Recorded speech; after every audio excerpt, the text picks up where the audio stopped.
Yesterday I went over Adam Curry's videos 1 through 4 about making an audio player. And the last part of 4, there was a little tidbit about using background gradients instead of ping files for the audio player. So that's what I'm going to do here. So a lot of the video is going to be a repeat of yesterday with a few different things. So I'm going to start off in the body. And then when I show you all of the elements in the body, then I'll go up here in the head and we'll go over the style and the script. But just not yet. Let's do the body first. Okay, so run, launch in Chrome.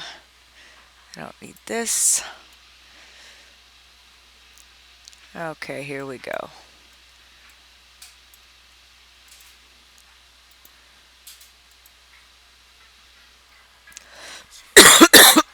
Okay, as you can hear, there's an MP3 playing automatically.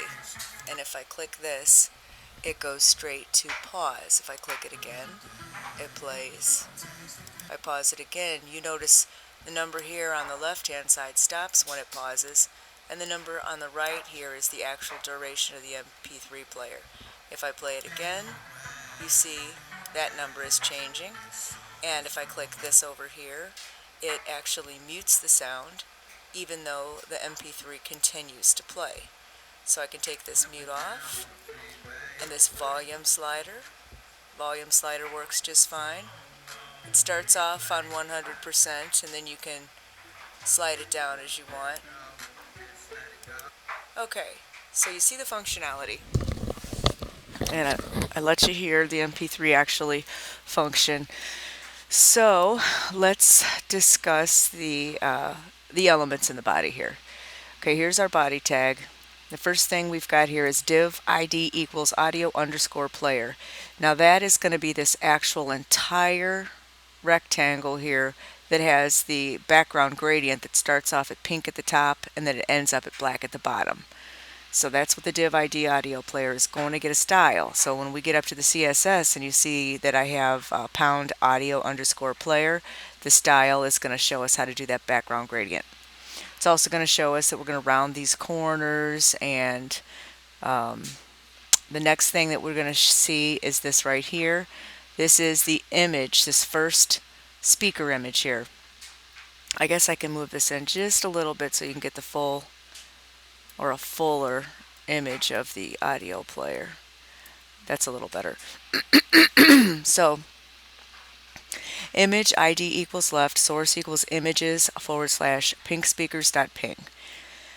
I use pinkspeakers.ping twice. I use it here on the left and I use it here on the right, but they're slightly different styles. So I have ID equals left to situate this one, and then further down I have this exact same tag except it says ID equals right so that I can situate this one.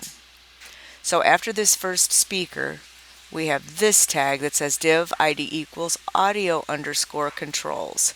So ID audio controls has this border of a very thin white border, and it has rounded corners. And so everything inside is considered the audio controls. So the div ID audio controls nests all these. There's 2 buttons here. One's the play and pause button, and one is the volume button, mute volume or play pause. Okay, so this first button is button ID equals play pause button, end button. This next thing right here is a range. It's called an input, and the type equals range, and we have 2 of them here. This first one right here is going to be for the seek, to seek a certain position in the MP3. So we gave this one input ID equals seek slider, type equals range, min equals 0, max equals 100, value equals 0, and step equals 1, so that this slides by increments of 1.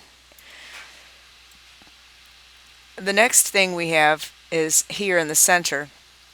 This div has an ID of time box, and there are two things in the div of time box. There's a span here to the left, there's a span here to the right, and in between the two spans we have a forward slash. So there is the first span tag. Span ID equals cur time text, and then we have two zeros, a colon, and two more zeros kind of as a placeholder there, end span. Here's that forward slash, and here's that second span right there. Span ID equals dir time text. There's a 00 colon 00 placeholder in the end of the span. Cur time text, that ID stands for the current time text. So this right here is the current time that we actually paused that MP3 at. And the second span with the ID of dir time text, that means the duration of time that this MP3 takes. So we have currently listened to 56 seconds of an MP3 that lasts 2 minutes and 41 seconds. Okay, so there's the whole div called ID time box. The next thing we have in the code is a button. It's this button right here. It's the volume mute button. And it's button ID equals mute button end button. The next thing we have is another slider. Input ID equals volume slider. We're calling this volume slider because we're using it to manipulate our volume. Type equals range. It's another range input. Min equals 0, max equals 100, value equals 100, and step equals 1. So it's basically the same as this. It just has a different ID. And there's the end of that div called audio controls. Okay, and so you see all this stuff that was inside of audio controls. Right outside of that div, we have another speaker image, and that goes from here to here. Image ID equals right, source equals images / ping speakers.ping. Again, this has a different ID. This one's ID of right, and this one is ID of left, because we're going to style them different. End of div, which is end of the total div, the total audio player div. It's the entire piece here that we just created. And end of body, end of HTML.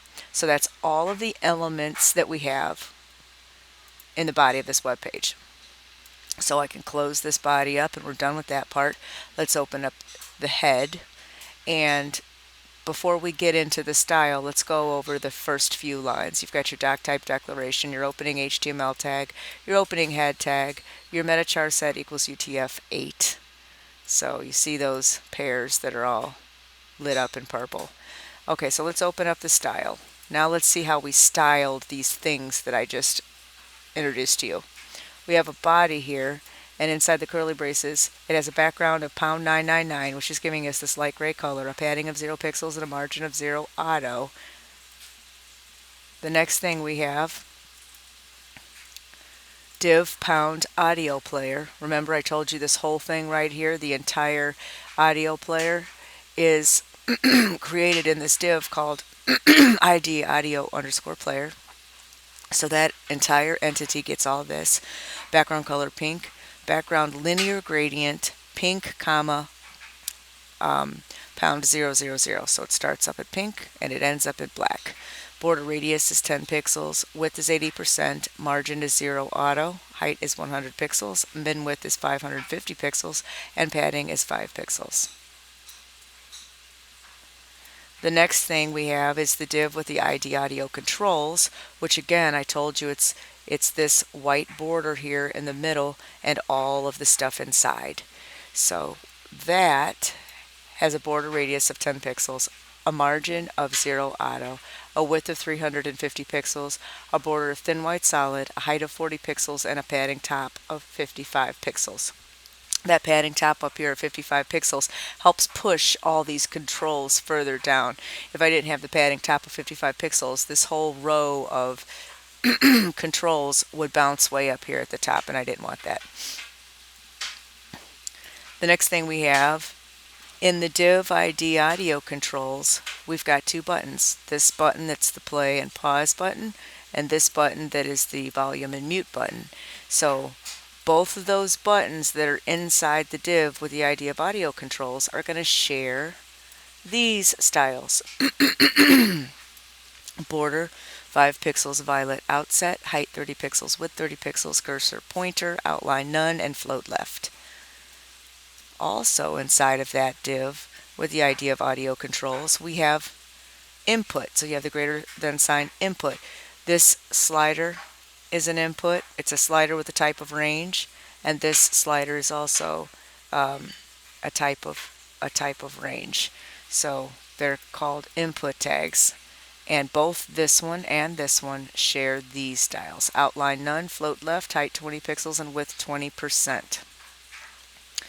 Moving on down, we have a button with the ID of play pause button. So now we're doing a specific style for just this little guy over here at the left.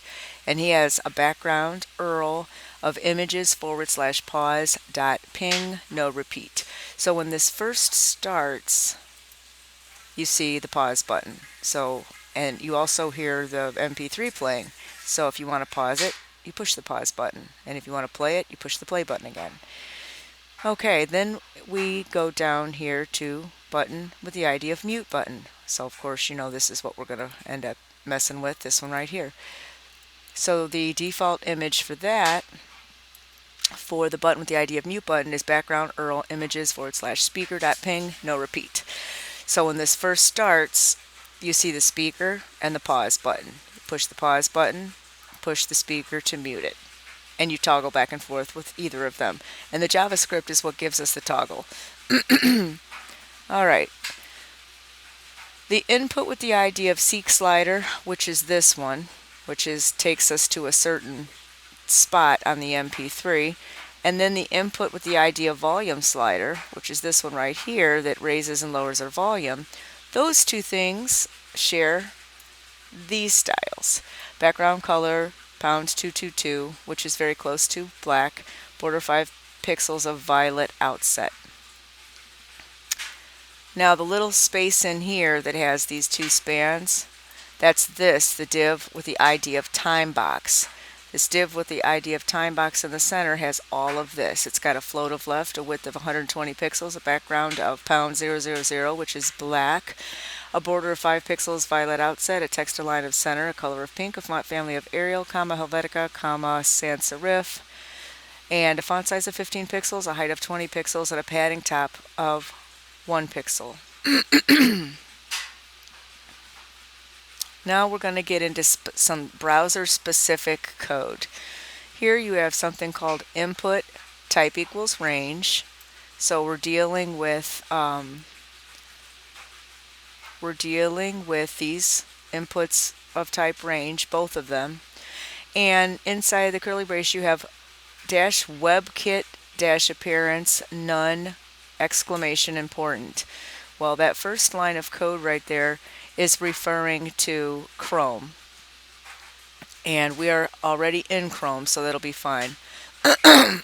So it's basically wanting whatever default things that Chrome might do to our styles.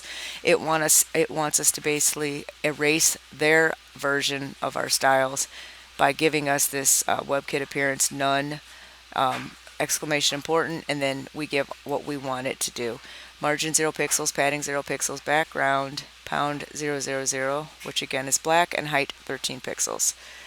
And you can see that we are in Chrome. Now we have the next one.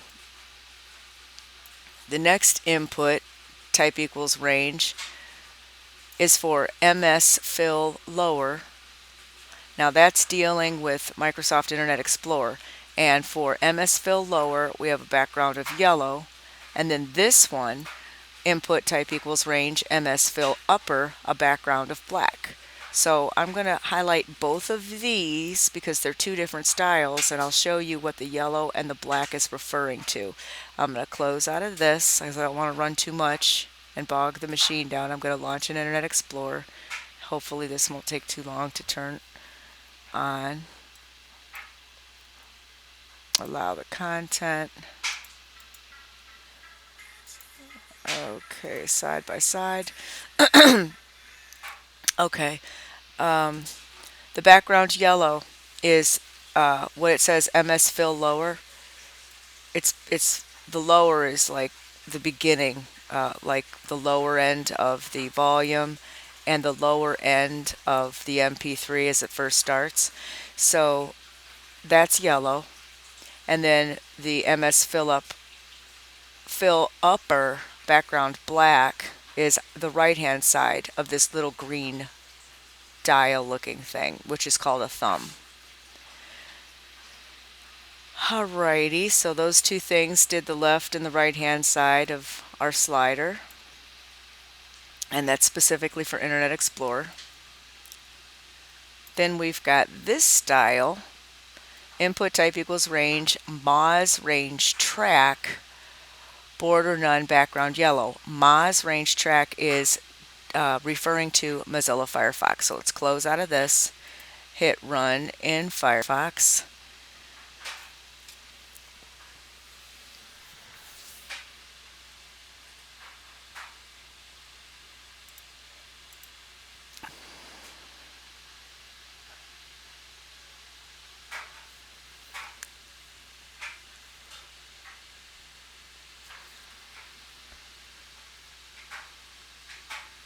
There we go.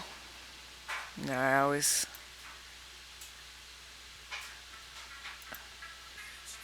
okay.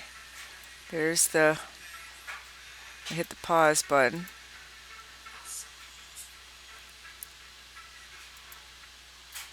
Okay.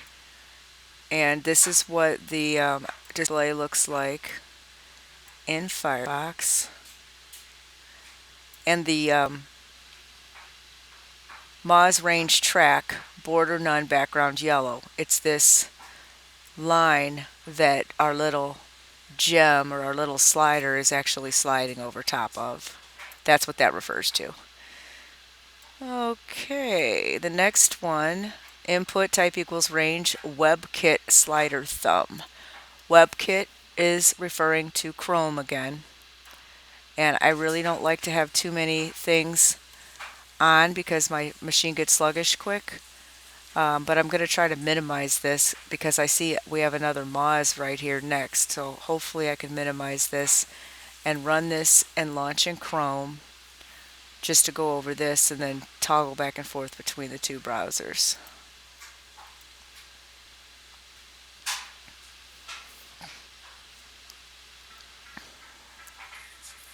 Okay, so that's this one. Input type equals range, WebKit slider thumb. The WebKit slider thumb is the thumb for our sliders here. We have WebKit appearance, none, exclamation important again. Background, radial gradient, lime, comma, pound 333. So you see the lime, and the 333 is kind of like a gray around it. You can't really see it that well. Height of 20 pixels, width of 11 pixels, border radius of 100%, cursor of pointer. If you were to raise this height to 450, okay, it went to 50. You see how big our sliders got? So you could do that if you want. And if you want to make them fatter, you can even make them fatter if you want. Let's see how funny this looks. Wow, that's massively chunky sliders. But makes them easy to grab. Sure. So that was how we could do that. Let me Control Z and get back to my, that's what I originally had them. Okay. So how far did I get? Height 20 pixels, width 11 pixels, border radius 100%, and cursor pointer. So that as our cursor goes over top of the thumbs, you see it turns into the hand that's pointing to them, and both of them it happens. Okay. Now here's our Moz again for our Mozilla Firefox. Input type equals range, Moz range thumb. So we're going to look at the Mozilla Firefox thumb. And here I gave it a slightly different color. Background, radial gradient, aqua, comma, pound 000. So here we have an aqua color instead of a lime, and instead of a gray around that we have It's supposed to be black, but it kind of gives it a little bit of a bead effect, a 3D like it's a bead or something. Height 20 pixels, width 11 pixels, border radius 100%, and cursor pointer. So all the rest of that was the same. Now we have to look at input type equals range colon MS thumb. So this is Microsoft Internet Explorer. I'm going to go on ahead and take a chance and open this and hope it doesn't get sticky. Allow blocked content. Okay, so this is what Internet Explorer looks like again. And the code for this guy is input type equals range MS thumb, WebKit appearance none, exclamation important, background radial gradient, lime, pound 333, height 20 pixels, width 11 pixels, border radius 100%, and cursor pointer. And you could play with those values as much as you want to get it, whatever effect you want to get. Okay. I have a style for my image, which is basically these two speakers. I gave it a border radius of 50 because without that border radius of 50, I could not get rid of I could not get rid of this background color. I couldn't figure out how to make it transparent in Paint. So by giving it this border radius and rounding those corners off,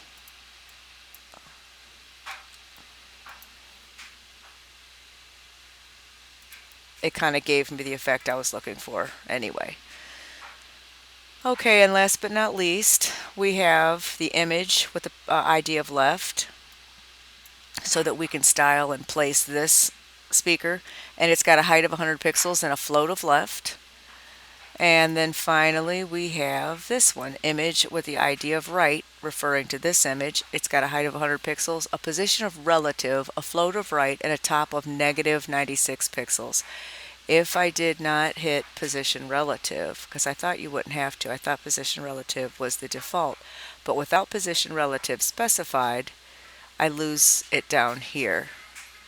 So I go back to position relative, I'm making sure that I'm floating right, and this top being a negative number means it's going to shove this up toward the top 96 pixels. Normally top 96 pixels means that this would be 96 pixels away from the top, but I want to go toward the top, so I'm using a negative number.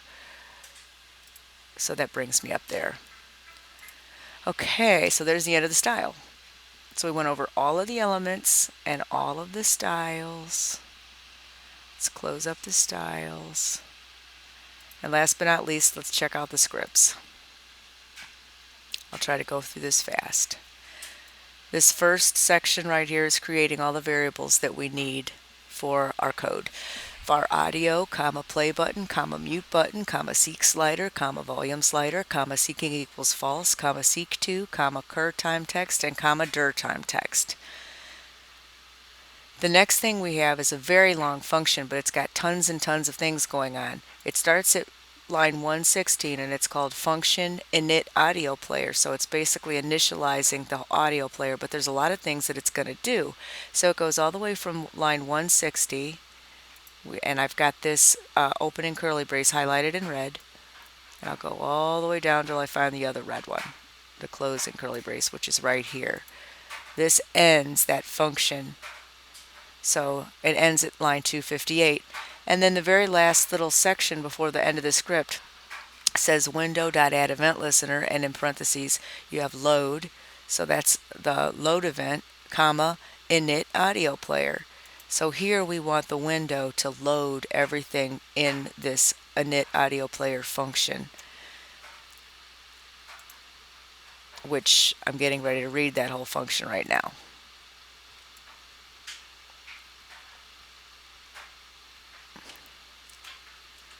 Okay, so I read all of the variables, and let's do this a chunk at a time. Function in an audio player. Audio equals new audio. Audio.source equals audio forward slash for you.mp3. Audio.loop equals true. Audio.play. The next thing we're going to do is we're going to set object references as indicated by this note. And here we go. Play button equals document.getElementById. by ID. Play pause button. So this is the ID of this button. And it's going to be selected and put into the value of this variable called play button. Mute button, which is just talking about this button. Mute button equals document.getElementById. by ID. Mute button, because this button has the ID of mute button. And everything that I'm doing is basically a repeat, just different names. Seek slider equals document.getElementById. by ID seek slider, and the name of this element is the seek slider. Volume slider equals document.getElementById. by ID volume slider, and that's the ID of this element right here, the volume slider. Curve time text equals document.getElementById. by ID curve time text. This section right here, this span inside this div, has the ID of curve time text. Next we have dir time text equals document.getElementById. by ID dir time text, and that's what this little section is going to be dealing with. So curve time text is the current time, and the dir time text is the duration of time that the MP3 will complete at, how long it is. Alright, the next little ditty we're going to do is we're going to add some event handling to all this stuff. So here we've got play button add event listener, and in parentheses we're going to mess with the click event of the play button, and we're going to call this function called play pause. So we're going to click this button, and then we're going to call a function called play pause, and we'll get to the function play pause here shortly. The next section, mute button.add event listener, click. So when we click this, we're going to call the mute function. Seek slider.add event listener, mouse down. This is the seek slider, and when we have the mouse down, we're going to deal with a function with an event as a parameter or an argument, and inside of these curly braces we have two statements. We have seeking equals true and seek, and then event in the parentheses. Make sure that you have your, it's kind of complicated, you have function and then in parentheses event, and then you have an opening curly brace, and you have seeking equals true and seek another parentheses event. Then you have your semicolon, your closing curly brace, your closing parenthesis, and your closing semicolon. So just pay attention to what you see, that you don't forget any of those symbols, because you're going to see this pattern quite a few times. Then you have seek slider. We're still dealing with this seek slider. Add event listener, mouse move. So we had something for when we clicked the mouse down, and then we're going to have something else for when we move it, when we're sliding it. So mouse move, comma function, and in parentheses event, and then in the curly braces seek event. We've got another one for this slider. Seek slider.add event listener, mouse up. So you can mouse up, and we've got function, and then in the curly braces seeking equals false. So once you put your mouse up, no longer will it be seeking what this should be, because you're no longer moving this around. It's going to be wherever it is.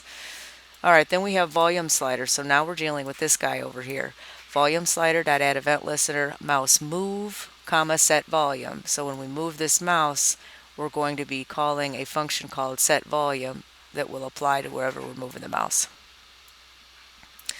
Next we have audio.add event listener, and then we have time update, comma function, and then in the curly braces seek time update. That function will be called. Alright, now we're going to actually get to the functions. Not just what we're calling, but how we're doing it. So here is the function called play pause. Function play pause. If audio.paused, audio.play. And this actually goes from here, so that goes from 195 to 205.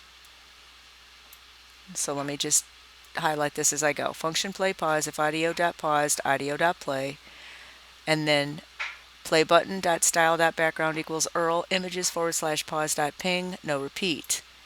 Else audio.pause and play button.style.background equals URL images / play.ping, no repeat. So this is toggling between the play button and the pause button. And it's giving us this little icon that I created in Paint, and it's this whole thing right here is linking to it, and the no repeat means that you're only going to see one of these. It's not going to like give you a bunch of them in a string or something weird. Okay, so there was that whole function play pause. Now let's move on. Now we have function muted, which starts on 207 and ends on 217, as you can see, the red and the red. So function mute, if audio.muted, then audio.muted equals false. And mute button.style.background would be equal to URL images / speaker.ping, no repeat. Else audio.muted equals true, and mute button.style.background equals URL images / mute.ping, no repeat. So there's our whole function mute, which basically just toggles the back and forth between the speaker ping to the mute ping. That's all that does. Now on line 219 we have something called function seek event, and that goes from this line to 227. So function seek event. If seeking, then seek slider.value equals event.clientX minus seek slider.offset left. The next statement in that function says seek2 equals audio.duration times, and then in parentheses, seek slider.value divided by 60. And the final statement in this function seek event says audio.currentTime equals seek2. So there's that whole function seek event, which is dealing with this slider, or the position of the MP3 that we're listening to. Okay, now next we have a very short function that goes from here to here, and this function is called function set volume. And that's going to set the volume for this slider. Function set volume, audio.volume equals volume slider.value divided by 100. Then we have a function called seek time update, and that goes from this red curly brace all the way to here, which then this curly brace takes us to the end of this init audio player function. So basically we're going to finish up with that function at 257 and 258.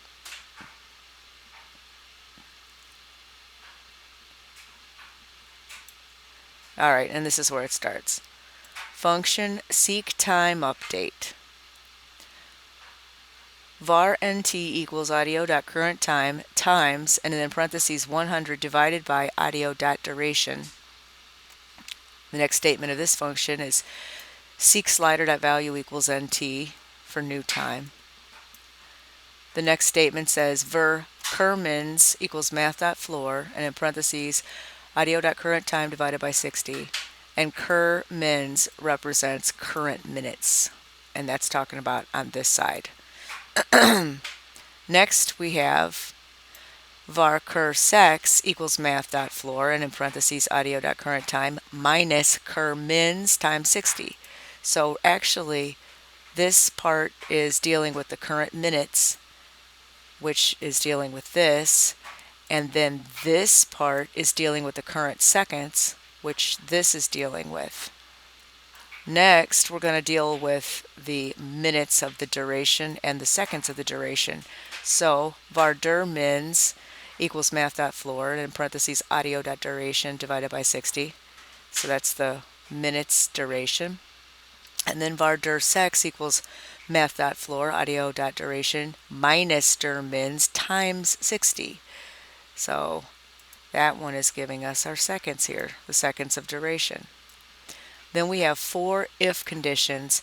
Basically, if any of these minutes or seconds are only one digit, like this one is 02 and this one is 02, it's not a double digit numeral, we want to precede that 2 with a 0 so that we have nice even 2 for 2 digits on both sides.